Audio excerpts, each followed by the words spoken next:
Hello and welcome back to a new episode of the CTO Show with Mehmet. Today, I'm very pleased. Joining me from the West Coast in the US, Stanley Leong. He's a private wealth advisor and author.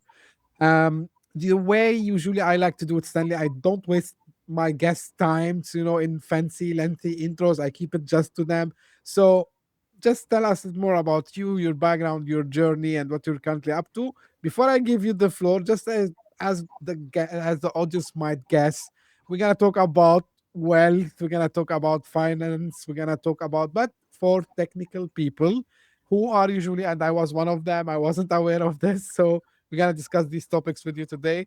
Again, thank you again, Stanley. The floor is yours to give us your intro and then we can start the discussion from there. Awesome. Thank you, Mehmet. I appreciate being here. I'm looking forward to it. So I am a former engineer turned financial advisor.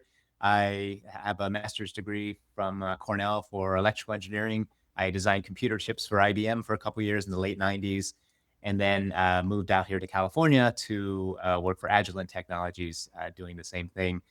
And in 2002, I bought my first house here in California, and I moved in on a Saturday. Sunday, I was sitting in my living room, patting myself on the back, so proud of myself having bought my first house. And then Monday, I went into work and got called into my manager's office and got laid off. And so a very stressful time for me financially, of course. And I didn't know what to do. Do I sell the house I just bought? Do I cash out my 401k and pay my mortgage? And I think the most frustrating thing for me was just I didn't have anyone to go to for help, right? I'd ask my parents, they said one thing, asked my colleagues, they said another, asked my friends, they said something else. And so I was really frustrated, didn't know what to do. As I was looking for more engineering jobs at the time, I came across an ad for a job opening as a financial advisor at a large financial firm. And I remember thinking, oh, that might be interesting, right? Not only would I get to learn to do, what to do for myself, but then I could also help other people in similar situations with their finances. This was 2002. The tech bubble had just burst. Lots of people were getting laid off. Lots of engineers were getting laid off at that point. And with the encouragement of my girlfriend at the time, who's my wife now, I went in for an interview, got past a couple round of interviews, eventually got the job offer. And I still remember driving home from that offer thinking, how hard could it be to be a financial advisor?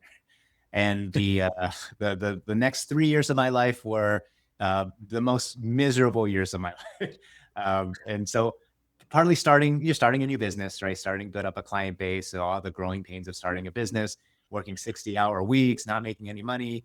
And then I think at the time, the thing that really was difficult was just back then we got all of our clients through cold calling. And as an engineer, I didn't even know what that was. So I didn't realize how miserable it was just to cold call. And so after 3 years or so, it started affecting my health and even my relationship. My wife was giving my resume out behind my back to her engineer friends, hoping I'd go back to engineering at that point. And then in 2006, I took the leap and became independent. So I became an independent franchise owner of a large financial firm, which is where I am now. And things started getting better at that point. I started getting my feet under me, started getting more technology professionals as clients. Eventually wrote a book, which was published last year, Engineering Your Finances. And fast forward to today, now it's wonderful. Now I love it. I can't imagine doing anything else. It's so rewarding I get to help people reach their financial goals in retirement. I look forward to going to work every day. And now I recently got best-selling author with Amazon, and I'm a go-to advisor for tech professionals. I feel so blessed to be where I am today. And so, getting laid off was in hindsight, one of the best things that could have happened to me. But of course, it didn't feel like it at the time. Yeah, of course. Like this is a repeating theme, I would say. Like it happened to me a couple of times before in my career. It happened to a lot of people I know. Yeah, and when you look back, you start, as they say, connect the dots, Yeah, and turns out to be the best thing that happened. Of course, right. but with all the struggles that you have to survive. Now, it's a fantastic story, Stanley. Like how you did this move. Um, Speaking about from maybe your experience, I mean, your personal experience, and of course, now you see a lot of other people. Let's focus a bit on the techie people, like the Sure. engineers, right? Yep. Uh, and I was telling you, like, even myself, I didn't have this good relation with anything related, to finances, because I'm not sure about it in the US, but in the part of the world where I grew up, usually, like, like, yeah, you are the engineer, like, you are the geek, like, you are the guy Yep. who thinks big, like, you shouldn't care about all these other stuff, which is wrong. Yep. Now, what other, like, wrong thoughts, or let's say wrong habits, have you seen, like, especially techie people do when they think about their finances? Yeah, yeah. There are actually a lot of mistakes, a lot of similarities. First of all, with technology professionals in general around their finances, which also means they make a lot of similar mistakes around their finances. And yeah, there are several. I'd say maybe the most common one is I find a lot of tech professionals have a lot of risk in in their investments in their portfolios. Sometimes that's intentional, but oftentimes it's unintentional, and they really don't realize how much risk they're taking until I point it out to them, and then they're just as surprised as anyone. So, so I would say the first and foremost, what I find a big mistake tech professionals make is they take a lot of risk in their portfolios. Sometimes this is in the form of concentrated stock in their employer. Um, which is maybe the most common thing I see, especially if it's someone working for a large tech firm. And then the other concentration I see a lot is just in technology stocks in general, right? Technology is what they live and what they know. And so you generally like to buy what you're familiar with. And so you buy technology stocks. And then you buy a couple of them. You don't want to just have all your money in one stock. So instead of buying just Nvidia, you buy Nvidia and Apple and Google, and then you think you're diversified, but still you're taking a lot of risk, even if you're just in tech, even if you have several different stocks, but you're just in technology. I think most people don't realize how risky and how volatile the technology sector can be. And so that's a common, and we can certainly talk about solutions as well, but that's a common issue that I see. I would say that another one that's more related to retirement planning is in the tech field. Oh, in most other industries, the older you get, the more valuable you are, right? The wiser you are, the more experience you have. In tech, though, it's not quite the same. A lot of the tech firms, they actually value the younger people, right, that are just getting out of college, that are energetic and know all the new stuff. And as you get older, you kind of become a dinosaur in the tech world. And so that does change kind of the way you look at retirement and retirement planning. I have a client that, for instance, a couple years ago, he was in his late 50s, and he got hired onto Google. And he used to joke that he single-handedly brought the average age of the Google employee up because everyone he was working with seemed like they were in their 20s. And so, so that we do have to kind of plan for that. And if you get laid off in your 50s, it becomes much harder to find a job than in your 20s. And so that's another common thing that I see with tech professionals. So, can we say, Stanley, that they try to optimize their finances the same way we think how we can optimize a code, maybe, or how we optimize a system? Is this like part of the problem? Um, I wouldn't say that's part of the problem. I think the problem is more with finance. There's just so much. So the technical part of wealth management is actually not that difficult. I tell people all the time, especially my engineer clients, they're really smart, they're real technical, they're analytic. And the analytic part of finance is actually not that difficult. It's you don't need to have a PhD in math or finance to understand how to manage money or how to manage your personal finances. The difficulty is that there's so much. It's just you have to worry about your uh, debt strategies and your investments, and then insurance, and then taxes, and then estate planning, and there's just so much you have to know. And so I guess you could say because analytic folks like engineers tend to try to want to understand how to do it themselves, it becomes overwhelming very quickly, and then they end up just procrastinating and not doing it, or just doing little parts of it because it's just too overwhelming. And then that's when mistakes are made. Right. Now, you said you focus mainly on people who are, like, let's say, in their 40s to 60s, Huh. right? Yep. Uh, so if, and I'm focusing on the, of course, like, we're going to talk about the solution in a while. Sure. But you know what I like to do is I like to highlight how important this is by highlighting the problem, right? So we need to uncover this more and show it that it's a real pain. So first of all, and I'm gonna try to make it in one question instead of two. So Okay. once you reach the stage, so uh what is the strategy should be looking like compared to when you are like in your 20s and your 30s, and when you have to diagnose, like these problems, where will you see the flow? So you talk about a couple of them, but uh, do you think they are approaching this in the right way in the first place, or are they, especially now we live in an age where, some people might go and ask friends, some people might go and read some blog posts. Maybe now they are using AI for this. Yeah, absolutely. So, right. So where do you see the flaws in their way, how they design their own financials, in your Yeah. opinion? So yeah. I think having an analytic approach is good. Um, but yeah, I would say oftentimes when they're in their 20s and 30s, they're not even thinking about longer term type things. They're just sort of in a I would call it kind of more gambling mindset. They're just trying to make as much money as they can, as fast as they can, and who cares about retirement? That's so far in the future. I'm not worried about it, and uh, and you're right. I think what happens is that kind of once you get to your 40s and 50s, now you start worrying about things like retirement and longer term. Um, but you still kind of have this younger mindset, especially when you're an engineer. You're in this fast-paced industry. You're it's go go go, and so you still kind of have this mindset of more of a gambling type of mindset. So one of the things I do clarify, try to make very clear with clients when they first become clients of mine is there is a difference between gambling and investing, and so we clearly define the difference and then make sure that they're not doing that. But yeah, and I think that might be where the aggressiveness level comes from with the technology professionals, is just because they're used to go go go. They're used to taking more risk when they're younger, and as you get older, you have to transition that mindset, and a lot of folks aren't able to transition that, or don't realize that they have to.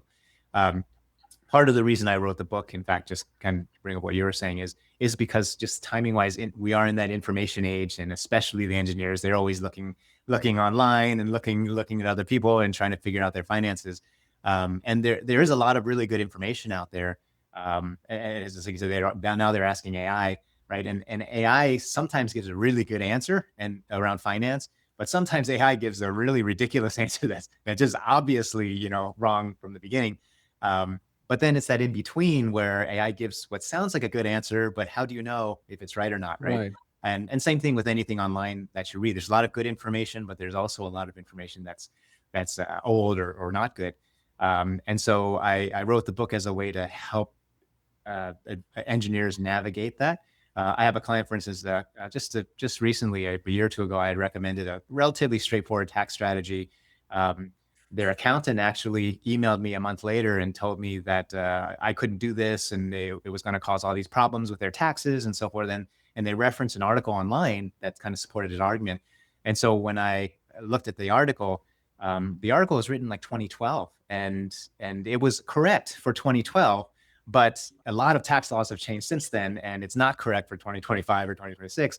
And so if an accountant, a CPA, can get confused with their taxes because of all the information on that online, I can just imagine a normal person trying to do their retirement planning. How difficult that can be. So the book I wrote was kind of a way to help engineers kind of cut through the noise and get to the right answers faster.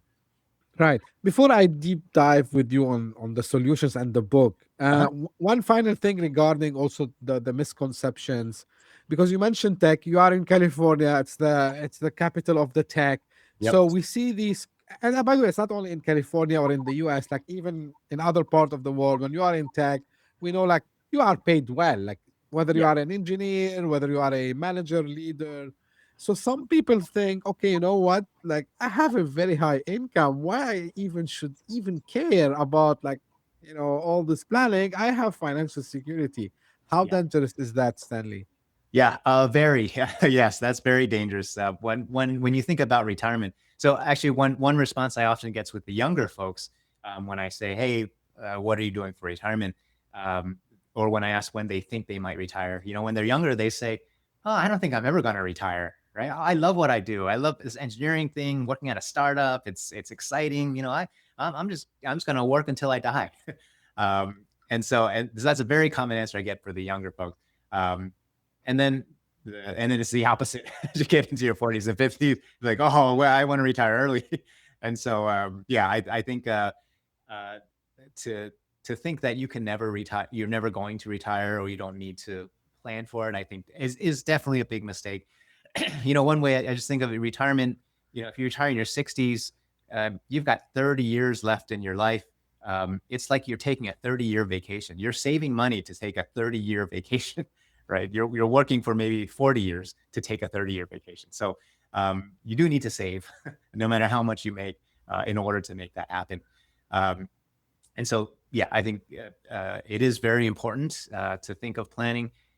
The other important thing about planning, especially around investments, is the power of investing in the end is really the compounding over time.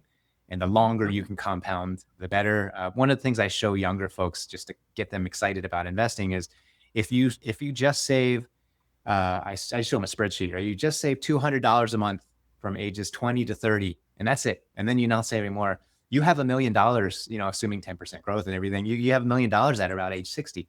Right. And so, and it's because you saved so long ago, and that time and compounding gets you to $1 million.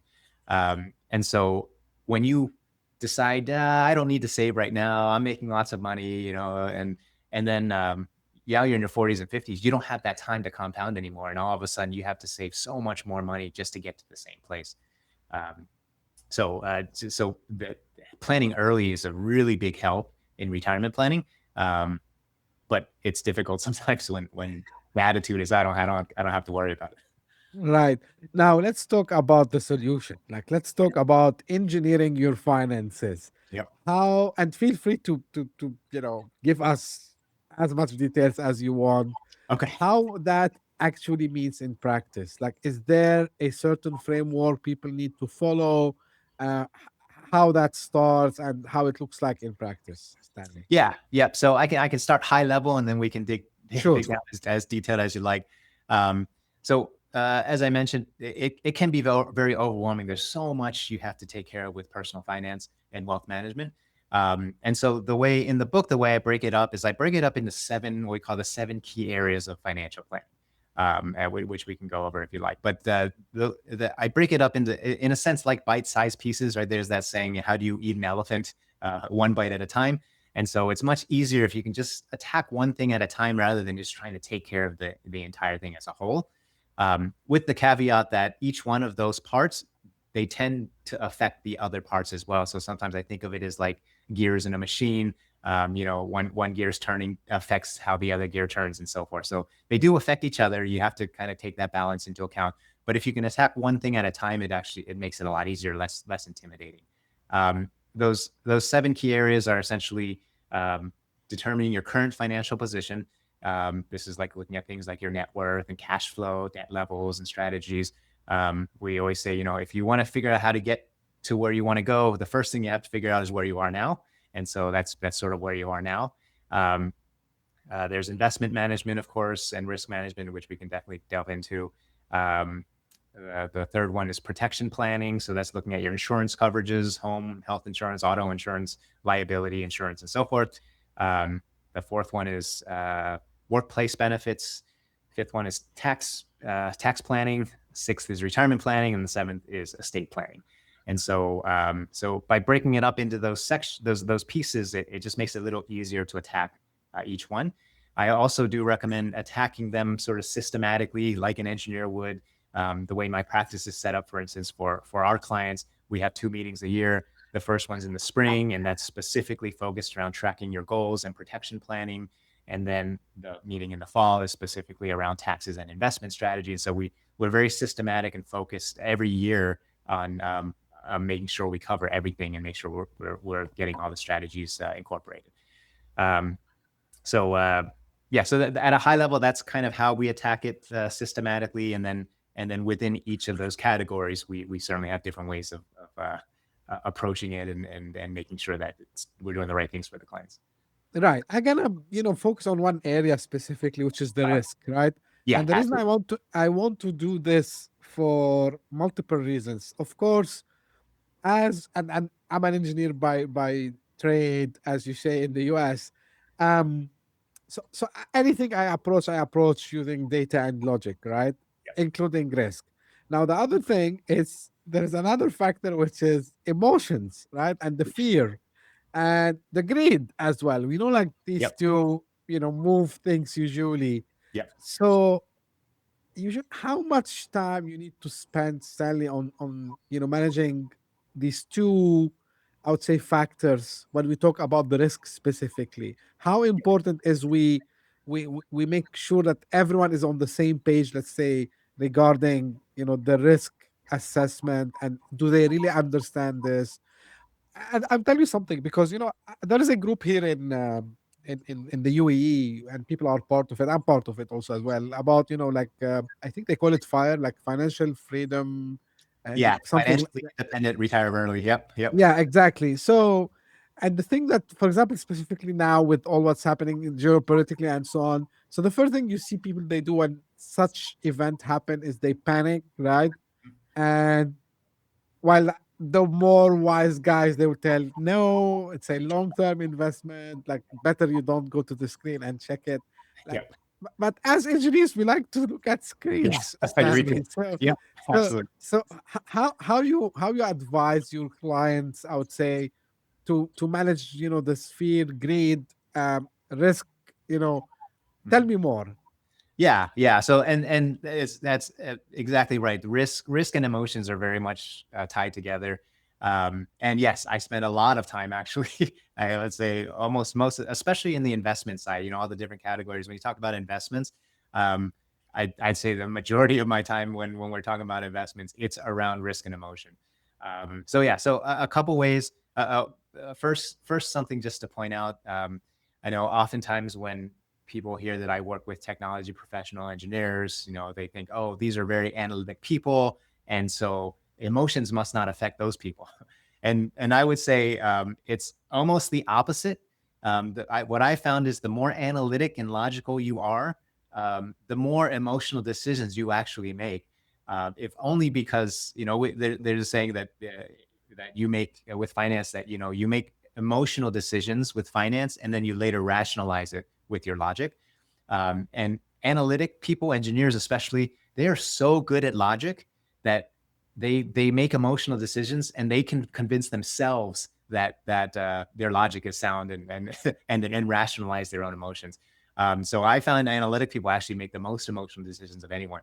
And so we do spend a lot of time trying to manage that. I even have a designation, a BFA designation, which is behavioral financial advisor, which there's a whole field of study, in fact, on behavioral finance and why we make sometimes irrational money decisions because of our emotions and our brain. And so, that's definitely a big part of it. I would say one of the things that I do with my clients is when we look at their portfolio and either the way they have it or the way we want to design it, um, one of the first things we look at is if something bad happens. Let's say we had another 2008. You know, 2008 in the U.S. was one of the worst recessions since the Yes. Great Depression, one of the biggest, sharpest drawdowns in the market.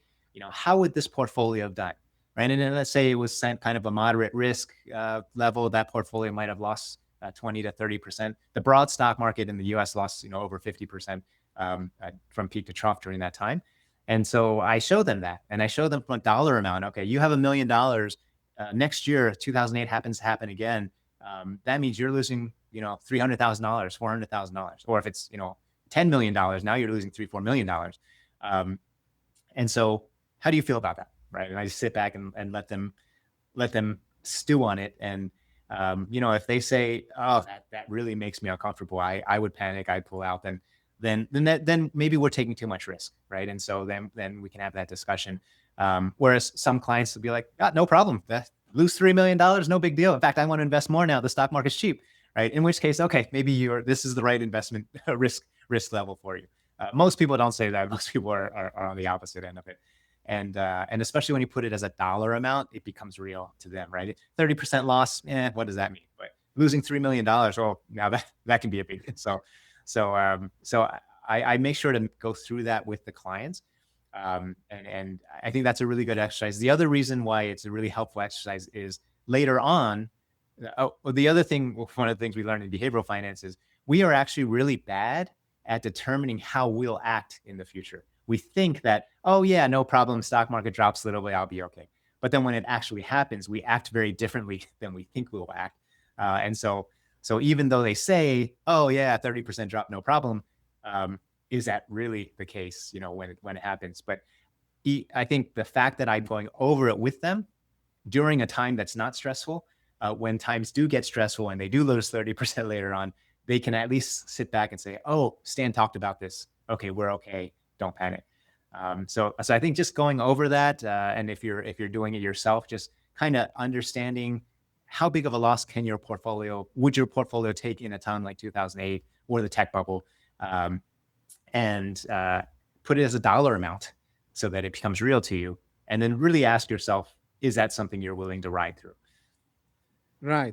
Now, one thing I think we didn't touch much on, everyone knows, and even if you are not in the US, every tech company, and this has became like part of how you attract talents and you keep them, is to provide restricted stock options like Yeah. RSUs. Some people, they give the stock option itself. They give you, it's called like you can buy at a very like discounted price, of course, when you Yeah. join the company.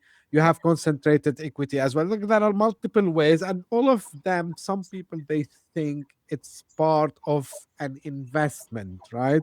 Mhm. I heard a lot of people, they say, like, I gotta be in this company for the coming 4 years. My equity will vest with time, or the company will go public if they are private company. And this is like kind of my plan. Like, Yeah. Yeah. let's talk about risk again here, and Yeah. Yeah. the need of diversification. Yeah, I think that's even a harder one emotionally when you talk about emotions again. And so, yeah, that is one of the issues I see. I had mentioned, taking too much risk is a common issue. One of the reasons is because of that concentrated stock. And it's just like you said, it happens. I think for the most part, people don't intend to have uh, take that much risk. But you started a company, either just like you said, they give you the RSUs. They might have a stock purchase plan, like you said, if they can buy it at a discount. All of these things are good, So we do recommend doing those things. But then they're working 5, 10, 15, 20 years. That's They've accumulated over time a whole bunch of shares, and on top of that, if the company has done well, gone public, whatever, now the stock price has skyrocketed, and now, over 50% of their net worth is in the company stock. We recommend having less than 10% in any individual stock. And actually, I say 5% is a better number. So yeah, 50% of your money in one individual stock, that's a big risk. Um, and people don't realize it. I just got a client last year, pretty high level at a tech firm, a large tech firm. And he said he had about 10-20% of his money in stock, and he was worried about that. And when we inventoried his assets and investments, it was over 50%. And he was just as surprised as I was, right? So I think it sneaks up on you. You're not keeping track of it. You do some mental accounting, but that's it. And all of a sudden, the majority of your net worth is concentrated in the stock. And so, yeah, it is an issue, with a lot of tech professionals. Back to the emotional part too, it becomes very difficult to sell. One, you feel kind of a loyalty to the company. Another story, I have a client, this was years ago, this was 2006 or 7. She came to me, she worked at a tech firm, and she was in her early 50s. She wanted to retire early at 55. And so we ran her numbers, and turns out she could. She's a really good saver. She had a decent amount of assets. She had a couple properties as well. And so it turns out the numbers work. She can retire at 55. And so she was super happy. And I told her, but she had the vast majority, and this was maybe 70-80% of her net worth in her company stock. And I said, all of our numbers here assume that you're in a diversified portfolio. So we really need to sell some or most of that stock. And she said, okay, I'll sell the stock. And so, 6 months later, I meet with her. I was like, how did it go? And she said, oh, I haven't sold the stock yet. And so I went in and I helped her sell some of it, like within her 401k. But then she said, "Oh yeah, I'll sell the rest later." And then so same thing. We meet, and she still hasn't sold. And finally, I'm like, you know, this is a lot of risk you're taking. Um, and she admitted that, you know, she just emotionally, she felt like she had worked at the company her whole life.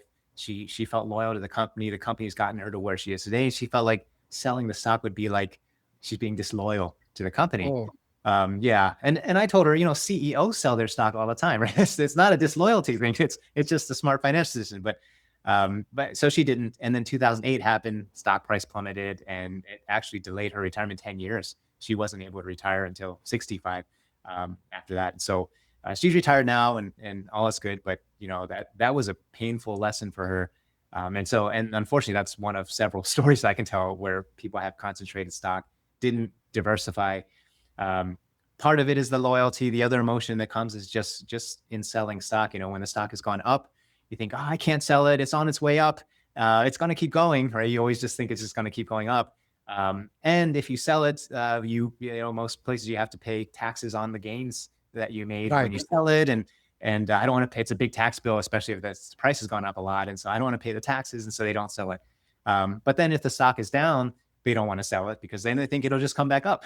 And so I can't sell it now. And so they're emotionally, again, there's just no good time to sell from an emotional standpoint. So I do spend a lot of time with clients trying to figure out how to diversify that stock in a way that either we can help defer the capital gains if that's necessary. Sometimes I just tell them, hey, just pay the capital gains.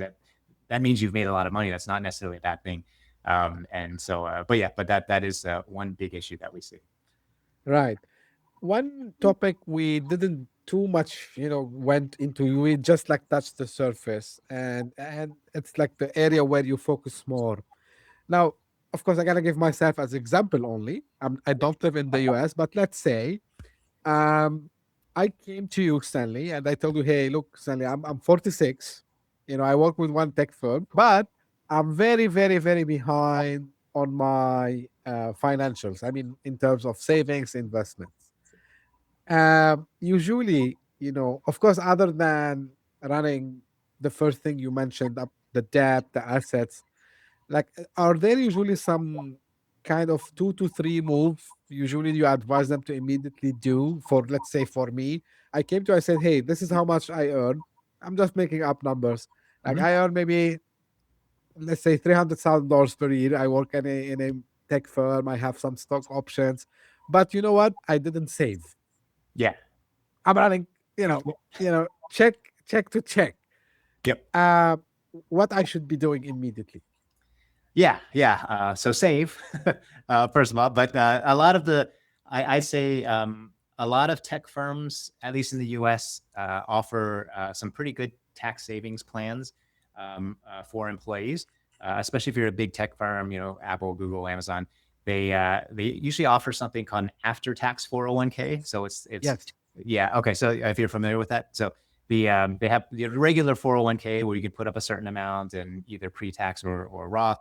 And then on top of that, there's this after-tax 401k. A lot of clients, engineering folks, are not aware of that, um, and that is above and beyond your regular 401k contributions. And then there's a whole strategy around you take that and then you can convert it to Roth, and it's known as the mega backdoor Roth in our industry. Um, and so that's a strategy that's very useful for engineers. And most big tech companies offer that to their employees. So that's a big one that's often missed. That I would say certainly, and especially if you're behind in savings, that's a really good way to build up savings and investments in a tax-free manner. In the U.S., at least, as your income is higher, if you're making 300,000, for instance, in the U.S., you can't contribute directly into a Roth IRA position where the money comes out tax-free. And so it's a little more difficult to build up that sort of tax bucket. But if you have that after-tax 401k, it's a really good place to go. So that might be the first thing I look at to see if it's available for you, and then encourage you to try to start saving into that. The employer savings is good, not only from a tax standpoint, but just because it comes out automatically, right? So you don't see it, you don't feel the pain, especially if you're used to living paycheck to paycheck. Saving can be hard because now you have to maybe cut your lifestyle And so something like an employer-sponsored plan, it really helps make it easier emotionally, if anything else.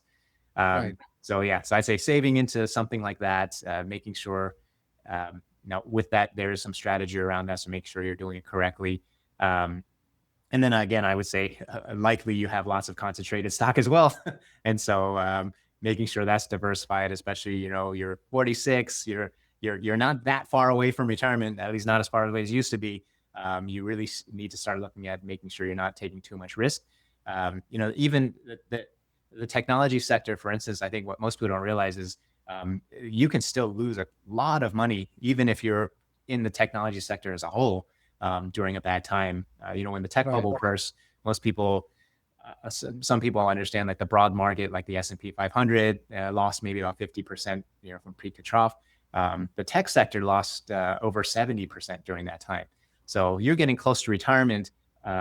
You can't stand to lose 70% at that point. If you lose 70%, then you're not retiring anytime soon for most people. So I'd say the first things I would look at that just come to mind for me is looking at the concentrated stock and diversifying that somehow, and then looking at savings programs, after tax 401k, IRAs, whatever it is to start building that up as soon as possible. And then even if it's a smaller amount, let's say we run your analysis, and because you haven't saved, you need to save several thousand, 4,000 a month, and that you just can't do that from a lifestyle standpoint. Um, Even if it's just 1,000, even if it's just 500, even if it's just a little bit, just getting that little bit in there. One, it helps the habit of saving, but then two, that little bit over time can still turn into a big amount. Right. Now, I know like usually you don't focus maybe on much on these folks, but just out of curiosity, Yeah. if I'm a tech founder, right? And maybe I'm not saying I'm early stages, like I crossed the chasm, let's call it this way. Yeah. Uh, when I should be focusing on making this priority, like it's for me and for my team. Maybe we are just a small team now. Maybe we are like 10 people, and yeah, we have raised money and business is going good. But yeah, we are into this excitement of everything going on, and I see a lot of founders they forget this, and often also like CTOs, senior engineers, like the first people in the company. Yeah. When you would tell them to prioritize this, Yeah, great question. And I do work with some founders as well. They uh, when they should prioritize it is yesterday, is as soon as possible. It's uh, the way I like to think about it is, when you found a company and you own a company. I mean, I own my company, right? So I understand that. Um, uh, it's the same as owning one stock, right? You own the company, and so true, it's that is also concentrated risk. And as exciting as it is, and as optimistic as you are about the future of that company, you also know anything can happen, right? Who knows? And then especially in the tech sector, anything can happen. I've seen many founders who thought that their company was going to be sold to a big firm like Google for $10 million, and at the end of the day, they ended up getting like $800,000 out of it. And so right, and so you see that often, and the other thing can happen as well. But again, I always like to look at things from a risk standpoint, and so one thing I like to think of it is, okay, this is concentrated risk that you have as the founder of the company, and you own the company. And it's also a risk you can't diversify, right? You can't just sell the stock and because it's right, not a public stock. Um, but you should still think about having money on the side that's saving for retirement. That even if your company doesn't go the way you want, that you're still able to you know live the rest of your life and retire and everything like everyone else. And so so it's the same idea. Even as a founder of a company, hopefully at some point you're making enough money that you can save, and you want to save, and you want to put aside just like everyone else, you want to put aside the money that you can for your financial goals, helping your kids through school, or helping you retire, and so forth. And then you think of your company as you know icing in a sense. It's your human capital. It's where your income's coming from now. And if it takes off and you get huge valuations and you end up getting a lot of money for it, then wonderful, right? That's great. But if it doesn't, if you have this savings on the side in a diversified portfolio, just like everyone else, then you're okay as well, just like everyone else. So, I encourage people to think of their company as their human capital, like the money that they're making now and allows them to live their lifestyle now. Um, but don't depend too much on that as your retirement, because especially in the tech field, of course, anything can happen. Great advice. Great advice, Stanley. Now, traditional final question for you: where people can get in touch, where they can get the book, and any final call to action you want to give us today. Yeah, yeah. So I'd say final call to action again. Just you brought it up first, but I think it's really important is risk. Risk is, I think for most tech professionals, risk is the thing you want to pay attention to. One of the things I like to tell my clients is there is a very clear definition between gambling and investing.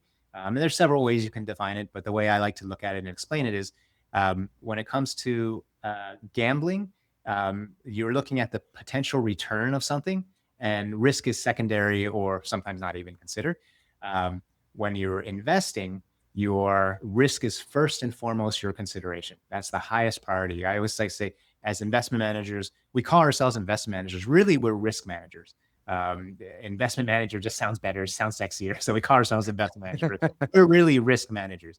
And so at the end of the day, you should be, if you're investing, you should be looking at risk first. And we still want to make as much money as we can, but within the context of that risk. And so one way you can test yourself on that is if you're looking to put money into something, the gambler, the first thing they think is, oh, I wonder how much money I can make. How rich am I going to be? What kind of car can I buy? And so forth. A good investor, whenever they're putting money in something, the first thing they always think is, what if I'm wrong? What if this doesn't go the way that I want? And how is that going to affect me in my situation? And if you just think of things that way, even if you don't know how to evaluate risk, but you just think of things that way, you will probably be a better investor than most most people out there. So that would be maybe my tip for tech professionals, especially on investing. To find out more or to get my book, I do have a website, engineeringyourfinancesbook.com. And so there's a free audiobook version of the book on there as well. The book is on Amazon if you want a hard copy, or I'm happy to send you a free one as well. If you want to reach out to me, or with any questions as well, my email is stan@engineeringyourfinancesbook.com. And then we can go from there. Great. I will make sure that the link and everything you mentioned is in the show notes. So if people are listening on their favorite podcasting app, they can find the links in the show notes. If you're watching this on YouTube, you will find in the YouTube description. Stanley, thank you very, very much for sharing this. I think this is important. I covered, but that was long time ago, and I'm happy that we did this again today because I think the last time we discussed finances for founders and for tech leaders was maybe 2 years ago, on the podcast. So it was a great way to refresh and have a engineer view, like from someone who lived in the trenches, as they say. Yep. And I'm happy that you shared your thoughts. Of course, as I mentioned, people can find the book on the link that Stanley mentioned. It's in the show notes.